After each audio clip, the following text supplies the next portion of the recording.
Welcome to Man About Danville with Logan H. Gurman, a podcast for Danville, Kentucky and beyond. Conversations with friends, and you get to listen. Brought to you by the Logan Company, a commercial and residential real estate brokerage for Danville and Central Kentucky. 80% Danville-centric, 20% eccentric.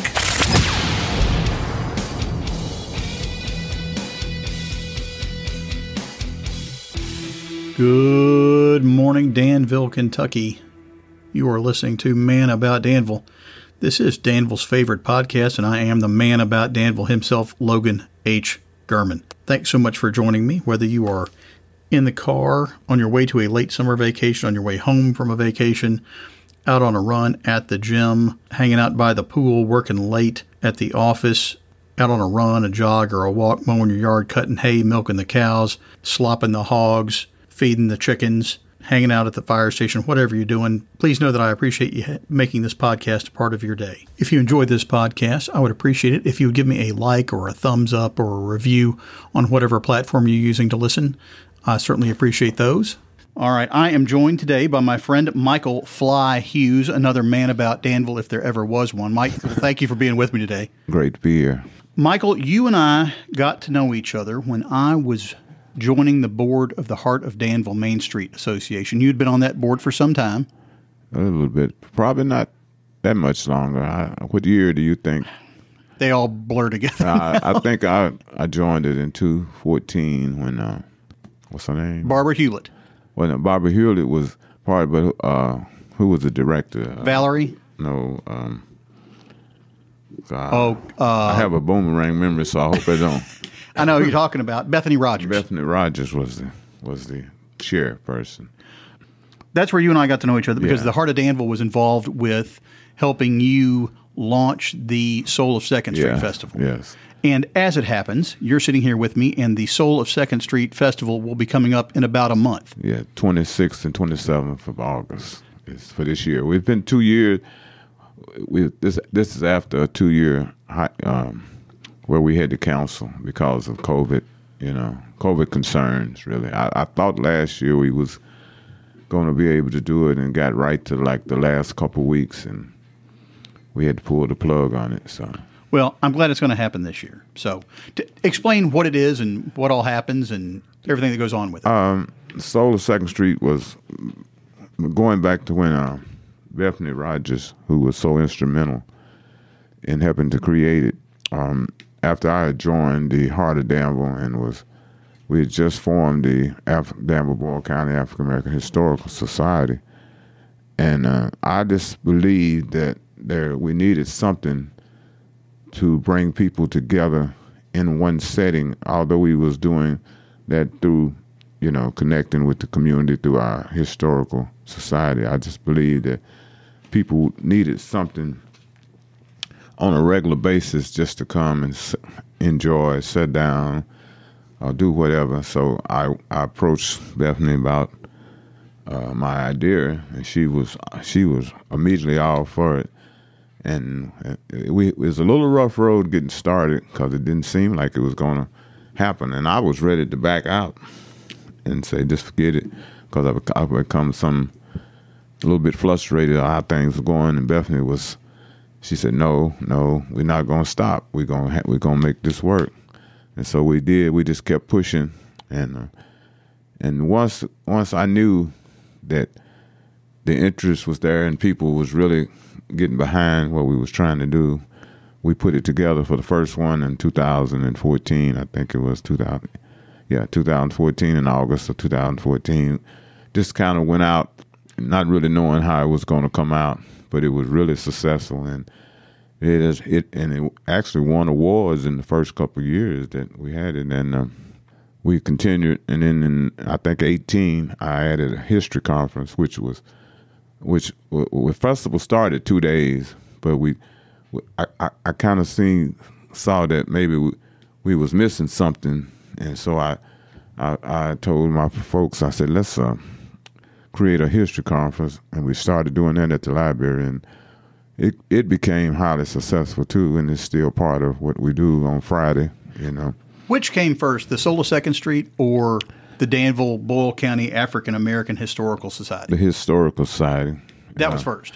Even the people within the Historical Society was a little skeptic of doing the festival, but I think I saw what they didn't see, and once they saw it, then they was all for it, because I like I say, I knew that the festival would be something. And one of the success stories from this festival happened in the first festival. Two ladies that attended base school and hadn't seen each other for over 50 years.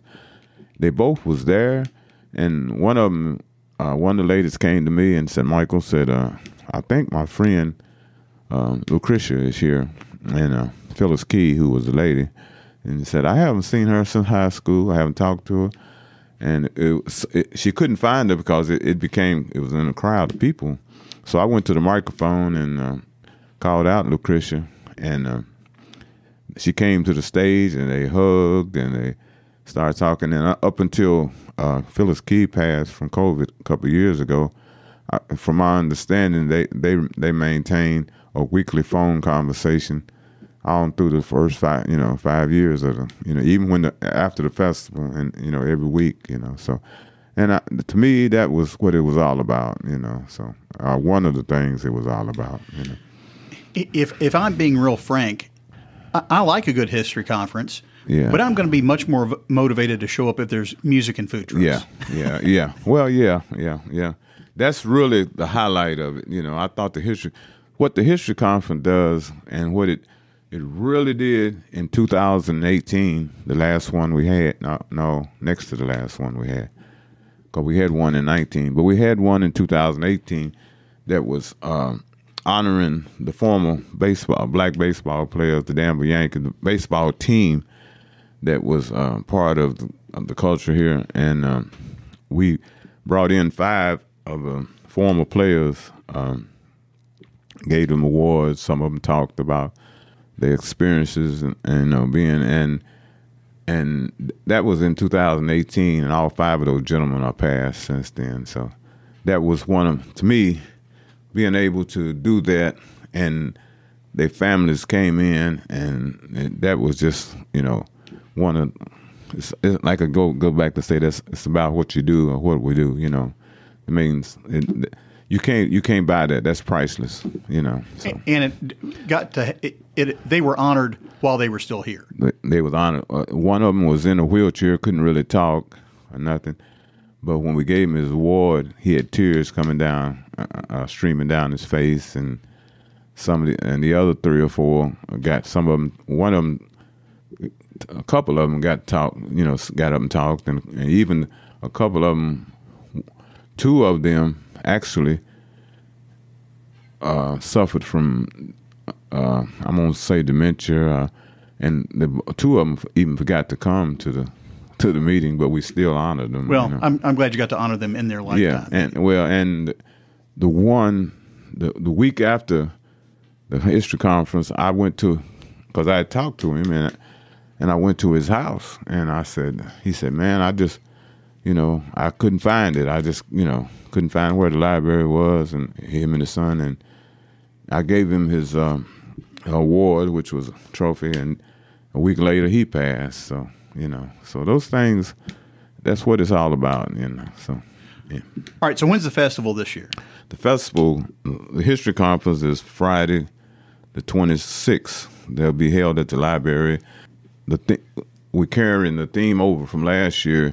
They're honoring forgotten landmarks, which I say forgotten landmarks. They are like the communities that existed outside of the city of Danville. The black communities that grew up from slavery, and one time was, all of them was bustling, and none of them exist anymore. So we want to make sure people are aware of those communities, and in town, some of the black neighborhoods that has been taken away through different, and 2nd Street, which was urban renewal. 2nd Street was the heart of the African American commercial district. Yeah.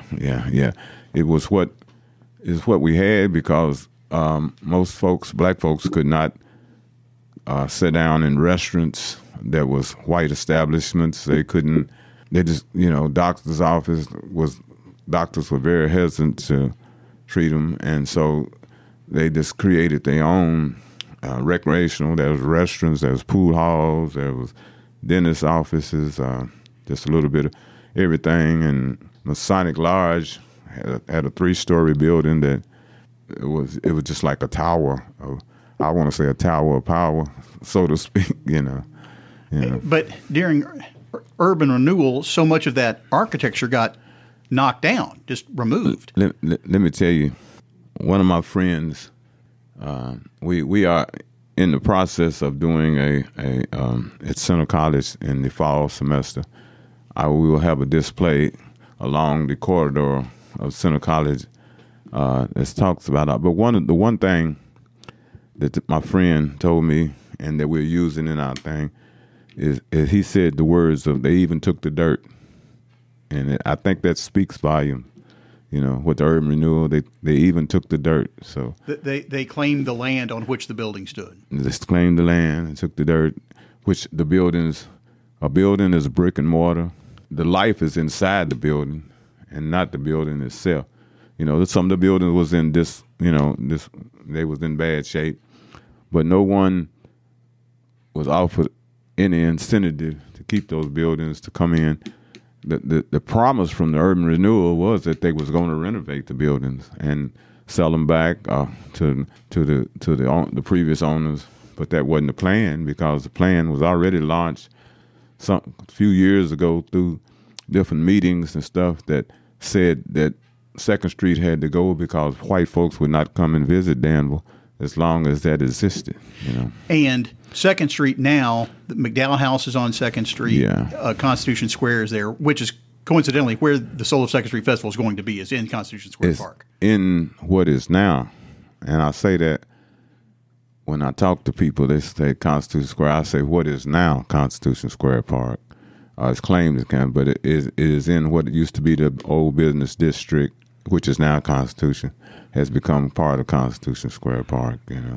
So you guys, in a way, are reclaiming part of your history. And by us being that was another reason for the Soul 2nd Street celebration, is that we could be back on the land celebrating what used to be there through, and that was one of my big pushes. I say one thing that was real deep to me is to be able to come back to that part of and really, celebrate there, because that's where it was, So History Conference is Friday evening at the library. Yeah, it starts at, I think, 1. Now, the History Conference this year, I'm not as involved in it as the first 3 I pretty much directed, but I turned it over to a couple of some of the members of the organization, and they worked hard. And so from what my understanding, they're going to start at 1 and until probably library closes, but it won't be, because most of the time we had people that done speeches, slideshows and stuff like that. But I'll be there, and the members will be there to explain to people what the pictures are about and what the communities was about. Then what time do things get going at the festival part? 3:00 on Saturday, we'll kick off with probably. I have a favorite group out of Harrisburg that I attended church with over there for some time, called the Harris Brothers, that I usually have them open up the festival. But from in the last, that's another thing, in the last few years, they older gentlemen, and I think a couple of them is dealing with some real serious medical issues. So that will change this year. I'm still working on putting the musical lineup together, But there's going to be music starting at 3:00 and going until well past dark. Yeah, dark 30.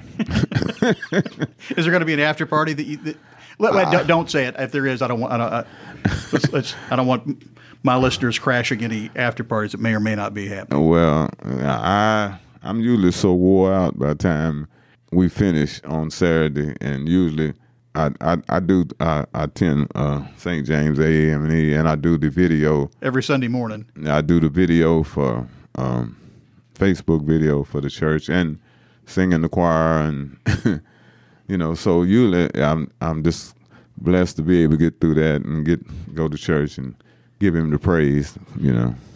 And they're going to be food trucks. And all that kind of stuff. I tell you, this year, the first years we started out. The first couple years we didn't do nothing. We tried selling alcohol or beer. About the third year, that didn't.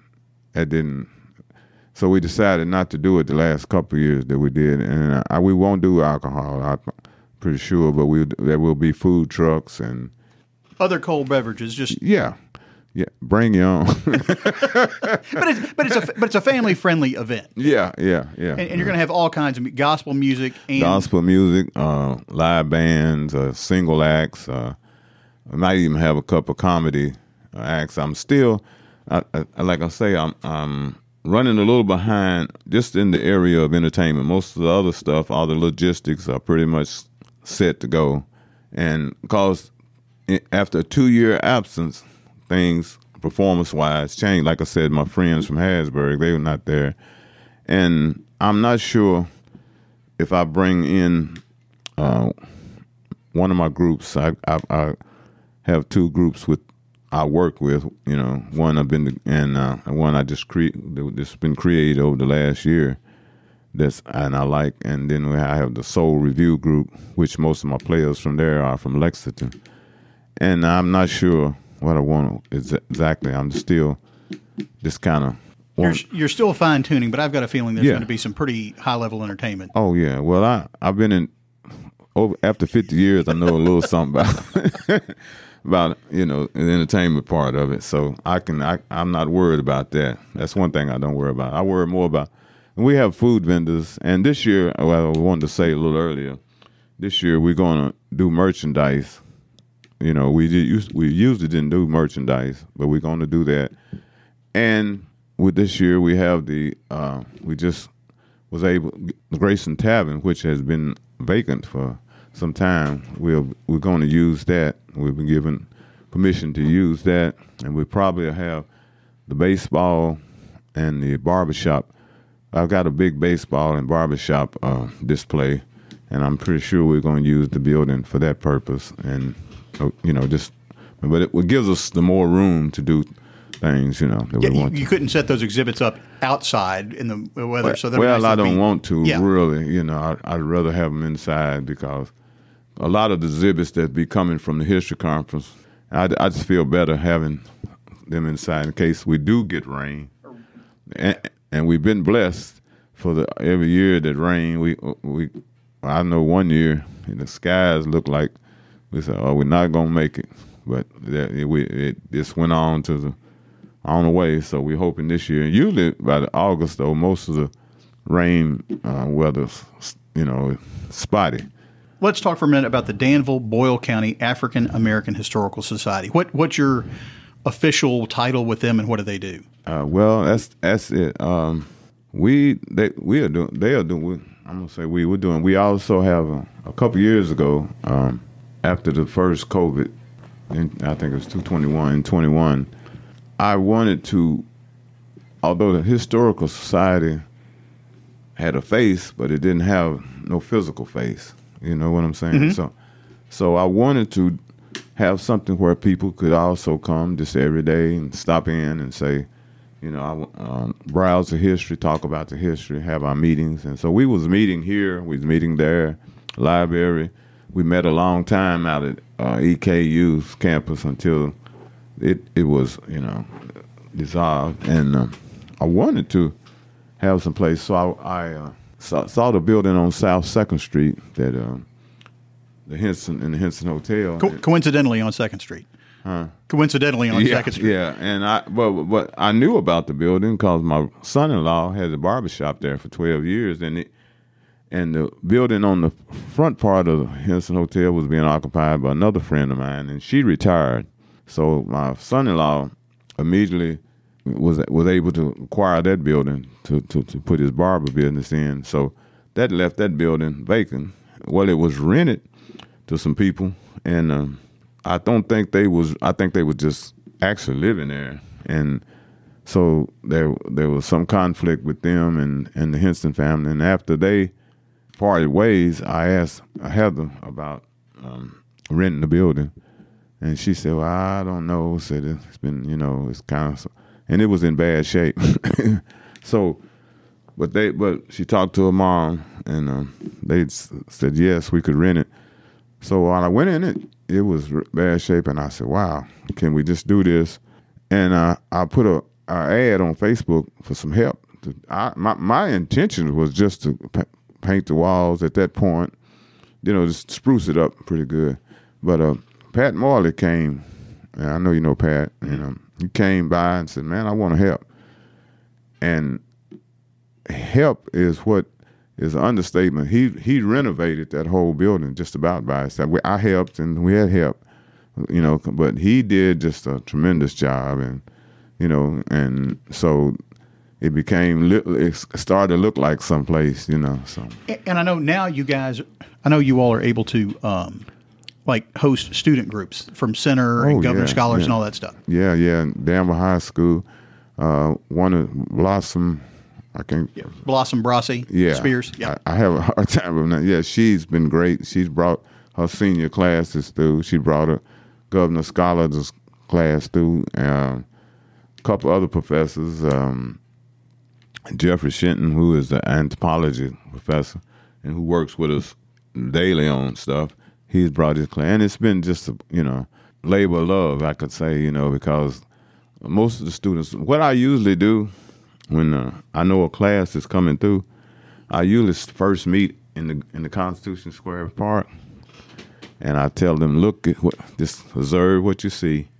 Then we go to the History Center, and I show them posters of all what it looked like back in the day with the buildings and stuff. And most of them are just truly amazed. Because most even not only students, anybody that comes through that really didn't live back in the 60s and 70s, or don't remember the 60s and 70s, are amazed to see, what used to be there and what it is now. So. Both of those are historic in nature. It's just somebody made a decision that one was of a greater value than the other. Yeah.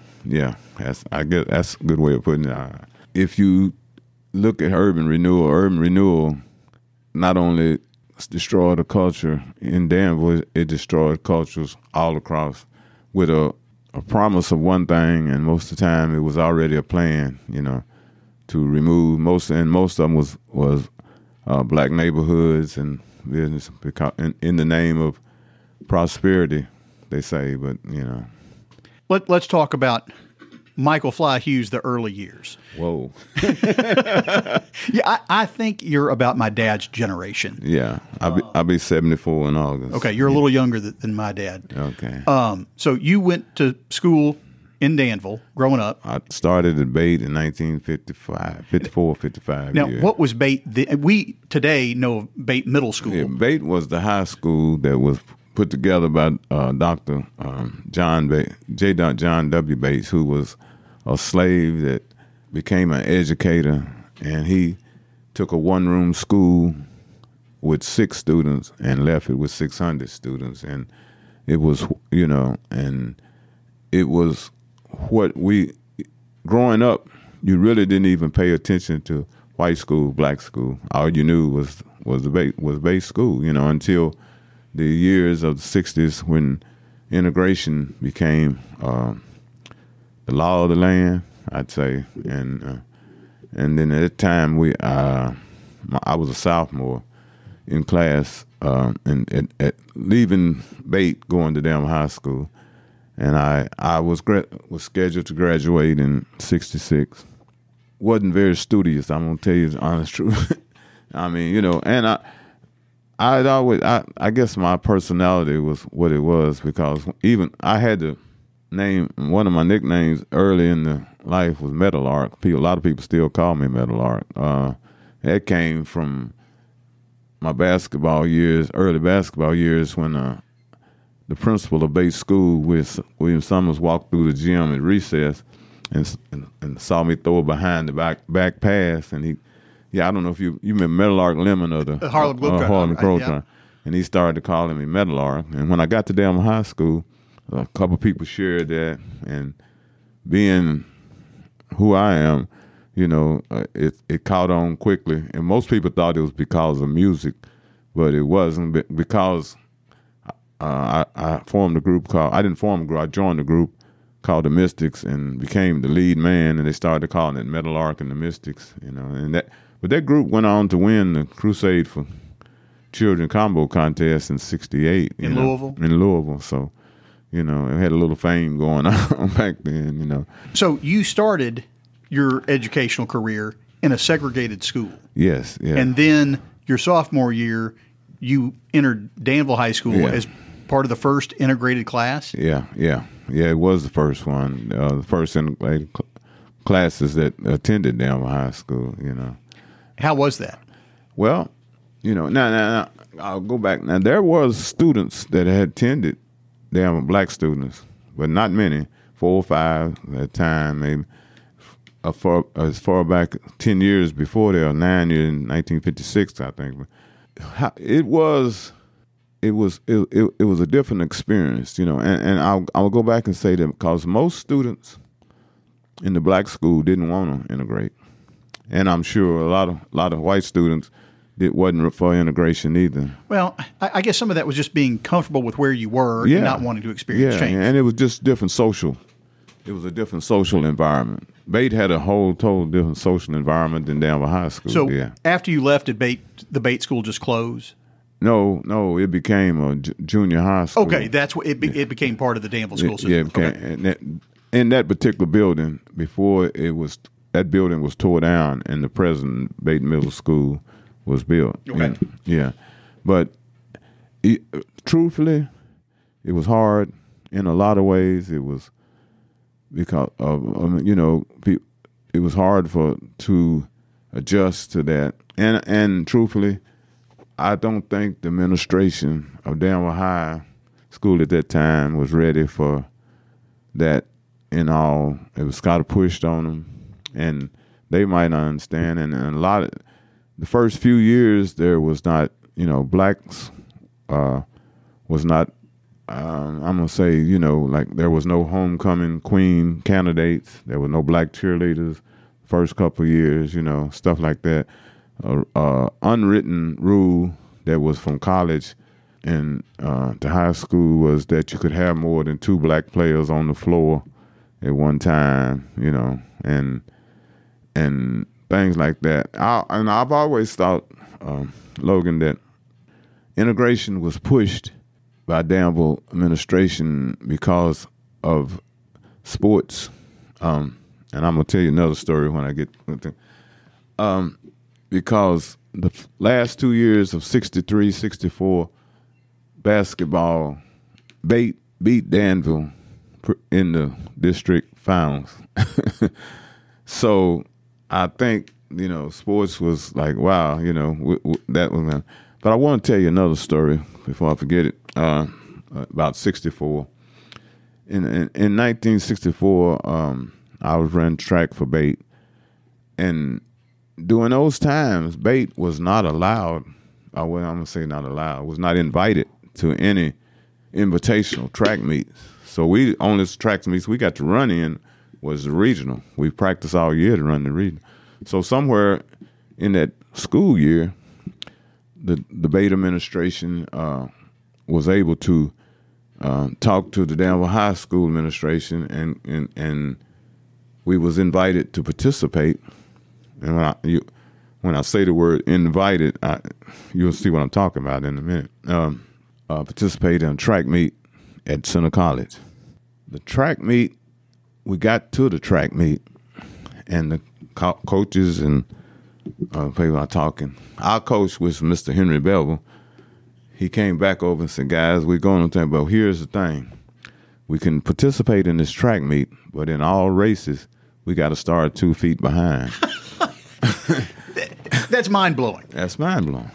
And if you win in the race, you have to duck under the tape. You can't break the tape. First of all, you're not going to win a race starting 2 feet behind unless you're just a superb super athlete, you know. And even in the dashes, we couldn't even participate because at Center College track at that time was all the dash races started at one place. They didn't run the curve like they do today, you know. But so I don't remember exactly. I know we didn't win anything, but just it's almost like we wasn't there. So my kids have cell phones and the internet, and I tell them, man, you don't know what it was like when I was growing up. We had a phone in the house, and we didn't have the internet, and we had 3 channels of TV. Yeah. You hearing me listening to you explain this, that's just bizarre that has happened in your lifetime. Yeah. I don't know. I rack my brain sometime to try to think of. I know we participated in some of them, but I don't think we. I think we even might have even left. I don't know when it got down to a certain point, because. What's the point? What's the point in running the race? What's the point even inviting us if you're going to tell us we can't we got to start 2 feet behind? Whose rule is that? I'm sure it wasn't a state. I'm sure it wasn't something that was KHSAA approved, handed down an hour or 2 before the track meet was starting. So did that? It would seem like that constant kind of treatment would really wear on a person's psyche and self-esteem and self-worth. Yeah, it would, and it was totally embarrassing. I mean, and sometimes I talk to people, a couple of people. Many people don't remember. I think I don't know if I was just something that set in with me, or if I just always was gifted enough to. I ain't gonna say gifted, or just retain history in that manner. You know what I'm saying? A historical event. And that's a historical event if it ever was one, I don't remember exactly how it ended, whether we walked away or we participated. I think I'm pretty sure we participated in a couple of them, but you don't win a race starting 2 feet behind. But it's not the point of starting 2 feet behind. It's just the point of the racism, right? You're part of it, So, Well, I hope we as a society are making progress. I hope we're going in the right direction. All right. So, when did you graduate high school? I ended up graduating in 1968. I was scheduled I started with the 66 class and dropped out of school. I'll tell you this point, dropped out of school and it was a mutual agreement, because I wasn't doing nothing, and so I felt like I don't need this. I don't need this. And you think that, Logan, because one of the points of thinking is what I'm gonna do when I get out of school. I'm not, the job, a minimal job. I can wash dishes. I can do this. I can do that. I'm not gonna qualify for college. So I'm thinking this. And so I just didn't do nothing. I dropped out. I think I had about 3 or 4 study halls before I dropped out, and so I dropped out, started hanging on. That's how I really knew about 2nd Street, because I started hanging on 2nd Street, and I hung out in the pool rooms. I hung out in the clubs. I joined a band called the Night Owls that would go Nicholasville, Winchester. And they was real night owls. I was 17. These guys was 25 and 30 years old, 20, and they would, after we get through playing music at night, they would go with their girlfriends. I really didn't have a serious girlfriend then, so I ended up sleeping in cars till they got ready to come home at 4 or 5 o'clock in the morning. Yeah, and I was sitting on 2nd Street, and I was already in my mind. Man, I'm not digging this no more, And Jerry Boyle was coming through 2nd Street, coming down, and he waved at me, and I waved at him, and he came back around and told me come talk to him. He said, "Michael, you need to come back to school." And I said, "I don't even think that they would let me back in school. He said, don't worry about that. You come up there first, I think like that may have been Thursday or Friday. He said, you come up there on a Monday, bring your parents, bring your mom, and I'll take care of the rest of it. And I went back that Monday, and the principal, he said, if you do one thing, if you do this, you do that, you out of here. And then Mr. Boyle told him, said, I've got him. Basically said, I got his back, you know. And to make a long story short, that was in 1967. And when I graduated in 1968, I walked across the stage to a standing ovation. So, what was Jerry Boyd's? He was assistant principal. Okay. At that time, you know. And I've never forgot that, man. And, you know, he's been like a mentor, a good friend. And, you know, I did his wedding. I've played music at his weddings and his birthday parties. And then another thing he did to me, and talking about how much esteem I have for him, is that when I came home after I graduated, I ended up joining the Marine Corps. Well, that was my next question. When you graduated in 1968, what happened? Well, I graduated. I hung around for a while, we was checking. They was drafting people right out. You know, Vietnam was red hot. They was drafting people, and so me and two other friends decided, man, we're gonna get drafted. Let's go up here to where the art place is now. Said, let's go up here and see what we can come up. So we went upstairs, and they had 4 different recruiting stations: Navy, Army, Air Force, and Marines. So we went up there and went to the Air Force. They said, no, yeah, you know. Went to Navy. None of them was accepting. Army said, yeah, you can join Army, but you got to leave within the next couple of weeks or 30 days. Went to the Marine Corps recruiting station. He said, oh, yeah. I said, oh, yeah, you join now, and you won't have to leave for 120 days. So we said, wow, that's what we want to do. He said, you know, so we and he kept feeding us. He said, we was talking about Vietnam. He said, oh, Vietnam is going to be shutting down, but at the end of the year, time you get out of boot camp, Vietnam will be over with. And the other thing he told us I never forget is that we talked about, I said, and you'll be home. 2 things. He said, you'll be home. Said they shut down half the base for Christmas, and they shut down the other half for New Year's. He said, you'll be in one of those things. And another thing, every Wednesday night, I never will forget these, where we have hamburger fries. So he convinced us that we need to join the Marine. So we joined the Marine. And I got to tell you this, and 120 days came through. We get on the plane, most of the people was going to Camp Lejeune in South Carolina or North Carolina. Anyway, and we get out to California, San Diego, California, walking through the airport. Sergeant comes up, says, you boys join the Marine Corps today? We was like, yeah. And I can't say it on on your podcast, but I've never been cussed out so much and talked about it. And we finally got to the base. They run us around just hollering and screaming and having us picking up stuff off the ground, just everything that don't die. Finally, one of my friends that I joined with, he said, we backed into each other. He looked around at me and I looked around at him. I ain't gonna use the words he said, but he said, we done messed up.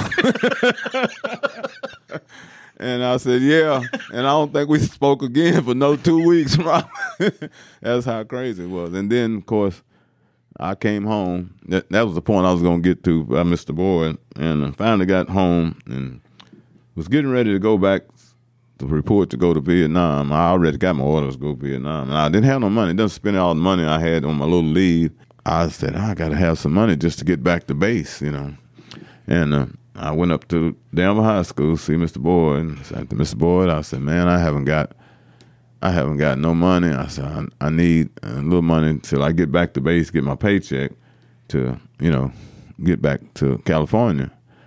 And he just reached in a little envelope, pulled out $20 or $30. I forgot exactly how much it was, and said, here, don't forget me. So I said, I won't forget you. So 2 years later, a year and a half later, went through Nam, got back home. First thing I did when I went to Danville High School, Miss Boyle, here's your money. Oh, no, and to this day, he's never took that $20 bill, whatever it was back, and I've offered it to him hundreds of times, and that's just, so that's kind of, So did you serve one tour in Vietnam? One tour, and when it came up to the point that you go through a thing and they talk to you about re-enlistment and stuff, and I just told him, I said, Sergeant, I forgot what rank it was. I said, all I want you to do is just write me a ticket to Danville, Kentucky. I'm through with it, So, I sometimes I wish I would have stayed. And one thing I felt like if I stayed in, I was going right back to Nam. But sometimes, but now I don't regret it now, just because, I never had the family I got, maybe, life would have probably went in a different way, but, I can't imagine serving in the Vietnam War. That Vietnam was a whole. You really see how fragile life and is, and how it's totally different because you're there, and you're really not knowing why you're there, and you're really knowing that you're not really making a difference, and nobody can tell you why, what you're accomplishing, because it's not on your level, so you just wait, hope that your time ain't there, your time don't end in Vietnam, and there were several instances where it could have, but I'm sure, but then finally that day comes where, for some of us, a lot of us didn't, where they say, well, you're going home, so and so I that was my thing. Once I experienced that, I didn't want to be under no orders. Nobody tell me what my life is going to be about. If I make mistakes, I'm gonna make my own mistakes. I ain't gonna make a mistake because I'm working. I'm doing something. And I'm sure a lot of people feel different, but I'm not one of them. So. But it certainly changed your perspective on everything. But the one thing that the military did do for me and still doing to me, they take care of me. I became sick a couple of years ago because the fact that I did serve, and medically I'm for life, and still looks out for me. So, and I wouldn't take the experience back, but I wouldn't, if you told me that you can have this experience again, but you got to live it. I said, no, I don't think I want it that way. You know what I'm saying? But the experience that has made me stronger in a lot of words, and in a lot of ways and stuff. So it's not I wouldn't trade the experience, but I'd never. If they say, okay, you can go back to 18, but you got to join the Marines again, I said, no, it ain't gonna happen. I'll stay right here. So then you came back to Danville and lived happily ever after. Yeah, I don't know if that's evident. I had some, growing pains moving back to Danville, and the family I have now wasn't there when I first came back. And I wouldn't change it because I've never had the family that the negative things that happen makes you appreciate what you do have at this point, so in life. Well, I know after you came back, you had I don't know if it's a career, but you made a name for yourself as a DJ. You're still DJing. Yeah. You're still making music with live bands today. Yeah. I of course, when I first come back, DJing wasn't a thing, I had left a band, the band I talked about, Meadowlark and the Mystics, and we tried to get back, put that band back together when I came back 2 years later. We did for a minute, and then I went to several other, started playing other bands, and then in 74, 75, bands just kind of became, nobody wanted to hear a band because the disco flavor took over. So you was a band, you just, if you look at the national scene, groups like James Brown, and there was pure funk, rock and roll type thing. All of them was trying to do disco to survive, you know what I'm saying? But in the black clubs, you know, DJs became popular, so I knew I had a little bit gift, you know, somewhat a gift, so I started creating my own DJ thing, and you know, it became successful, and I still, you know, do it. I don't do it like, you know, I'm not much of a club DJ anymore. I do private parties, reunions, stuff like that. You know, I don't. You know, I'm not the night owl I was, and you know. So you're not running the 3 a.m. to 6 a.m. shift. No. I'm 10 o'clock, 10:30, 11 o'clock. Are y'all ready to go home? You know, which back in the days of the Ponderosa, you know, 3 to 4 o'clock was what it was. You know, so Ponderosa, which it was a club that Duncan Hill, which was where if you couldn't survive that, if you couldn't go in there and hold that crowd, then your career was pretty much about over, man. Because you know they was big groups. I'm talking about groups out of Georgia that came through. There was DJs, you know. So that was, you know, and you wouldn't think because it was just a building. But that's why I'm saying that's why I'm go back to say brick and mortar. You know what I'm saying? A building is just brick and mortar. What happens inside of that building is what, you know. So, does the Ponderosa still exist? No, only in the mines. You know, yeah, that and the rock fence. I don't know if you ever heard of the rock. I never heard of that one. The rock fence was a fence that was at the entrance of Batewood Homes. You know, and there was a club across the street called Swingland. But what it was, this rock fence was built just as a, you know, to the interest, I guess, to make it look good or whatever. But what happened is that people started to hang in there, you know, and it became a social hub. And if you talk to anybody that lived there, and I'm telling you, for after this podcast, you talk to somebody that you know and mention the rock fence, and they'll tell you. I just talked to a young lady. She's not a young girl anymore, but I talked to a lady. We was talking about the rock fence the other day, and she said, you know, I used to beg my mother for money to go buy an outfit to go down and sit on the rock fence. You know, that's what it was. It was just a social. And I'd be surprised how many families come from court. It was a courting spot, basically, and a hangout spot, you know. And because basically, Logan, that's what we had. We wasn't welcome in other areas of town, you know. If you 3 or 4 black folks would hang out somewhere up in town, you probably wouldn't last long because you probably asked to leave. You're loitering. You know, loitering. You're loitering. You wasn't considered loitering. That's a good point. Yeah, it wasn't considered loitering down there because you know there was a housing project, and the project in itself was where we had, you know, we last 2 weeks ago, the Art Commission was sponsoring a concert down in Batewood Homes, Michael Smith Park now, and it rained us out. But I was in Lincoln County a couple of days ago, and people was telling me, I was so disappointed that it rained it out because we had people was coming because it hasn't been nothing there, you know, that for that so many years, you know, and people just remember those days, you know, and how much fun it was, you know. Educate me. Who's Michael Smith? Michael Smith was one time, he was the undertaker, the black undertaker that his family run Smith Jackson Funeral Home for many, many years. And when his father died, J.W. Smith, he took over. He turned nobody down.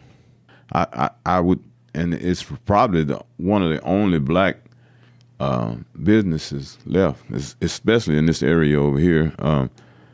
And it was, you know, and he just didn't turn nobody down. I mean, if you didn't have money to bury your loved one, he took it on himself, you know, and probably thousands and thousands of dollars. He died still being owed that money. And so the city, they wanted to name a street after him, but they didn't ever come to that. So they named the park beside Baywood Homes, Michael M. Smith Memorial Park. And one of the things that the Arts Commission wanted to do was have something, and the word got around. People wanted to be there and wanted to come back. Yeah, wanted to come back. And the rain just killed it.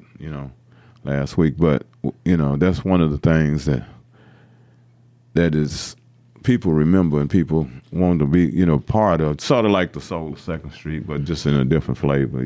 So. Well, if they weren't able to come to the Michael Smith Park that weekend, they can come to Soul of Second Street. Yeah, and we're going to do that. We're going to do the Michael Smith Park thing again before the end of the year, before the weather gets bad, because it's that important. I'm also doing a couple family reunions down there. They're starting to, and hopefully in the next couple of years, there's plans. The city is planning on building a shelter there and maybe a splash park or something there. Just and that's some of the important work that's being done.